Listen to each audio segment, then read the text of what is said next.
There are many iconic creatures and monsters that we all know and love, but arguably the most iconic is Dracula, and he wouldn't be as iconic if it wasn't for the actor behind him. I'm Censored Sloth, and this is the biography of Bela Lugosi. Born on October 20th, 1882, Bela Lugosi was the youngest of 4 children, but it is known that he dropped out of school at the age of 12 to pursue his acting career. Here he continued acting in theater up until 1914, when he was forced to stop when World War I broke out. In the war, he served in the Austro-Hungarian army, went all the way up to the rank of lieutenant. He was awarded the Wounded Medal for his injuries he got on the Russian front. Not much is clear about the childhood of Lugosi. After he left the military in 1916, he continued to act. Between 1917 and 1918, Lugosi starred in 12 Hungarian films, the first being one called The Colonel. However, due to activism he was a part of, Lugosi was forced to flee his country. He ended up moving to Berlin and continued his acting career. After 7 years in the US, Lugosi got the role he didn't realize was going to change his life. In 1927, Bela Lugosi was cast as Dracula in the play version of the famous book by Bram Stoker. And now, if you're not too fatigued, I would like to discuss the lease on Carfax Abbey. Oh, yes. Everything is in order, awaiting your signature. Bela Lugosi would go on to play the Bloodsucker for 3 years, 1 on Broadway and 2 touring the rest of the country.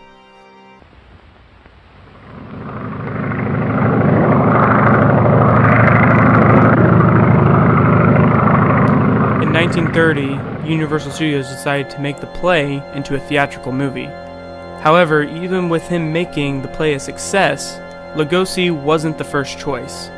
But luckily for the Romanian, he was cast in the 1931 classic. Van Helsing.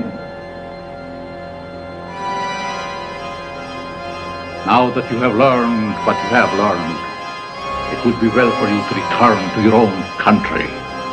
I prefer to remain and protect those whom you would destroy. After that, he started a long, successful horror career, starring next to multiple horror movie icons such as Boris Karloff and Lon Chaney Jr. It is an historic occasion whenever Boris Karloff and Bela Lugosi confront each other. Their very presence weaves a spell of mystery and horror. Ready for the test, Dracula? I'm ready, Frankenstein. Then let us begin.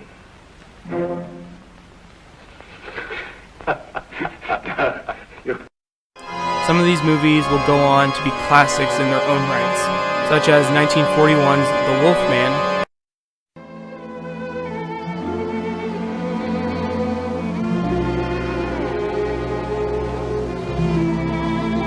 What did you see?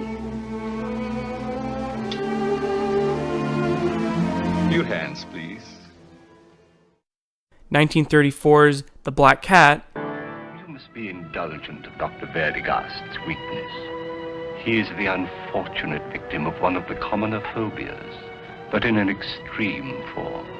And 1932's White Zombie. From Haiti, land of the voodoo, comes the most infamous cult of all. Bela Lugosi as Murder Legendre. I see death. Master of the undead damned. The sinister power behind the White Zombie. Between 1917 and 1956, Lugosi was married 5 different times. The longest and most notable was his 4th wife, Lillian Lugosi, from 1933 to 1953. The marriage didn't last as the couple split, although the reasons are unclear. Most speculate money and drugs may have been key reasons. However, before the couple split, they had a child. In 1938, Bela G. Lugosi was born and was the only child Bela Lugosi had.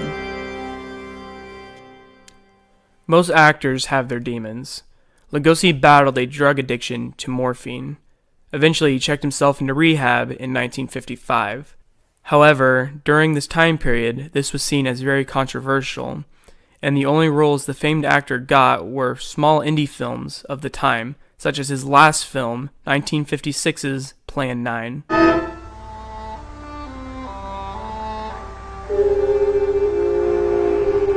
The grief of his wife's death became greater and greater agony.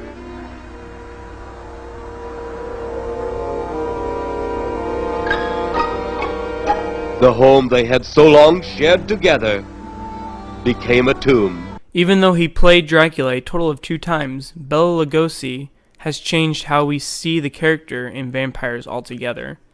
Lugosi acted all the way up until his death in August 16, 1956. He died in Los Angeles, California of a heart attack. He was buried in the Holy Cross Cemetery in Little Heights, California. Even though he is typecasted from his first role as Dracula, Lugosi will go on to be one of the greatest actors in horror in film history. Personally, I feel like Lugosi is the most iconic actor in this era of horror. If it wasn't for him, who knows what would have come when it came to these films. He was the one who started it, and he helped make them successful and solidified these characters in pop culture for almost 100 years. I'm Censored Sloth, and thank you for watching. Go subscribe to Benjamin Reinhardt's. Go subscribe to Benjamin Reinhardt's.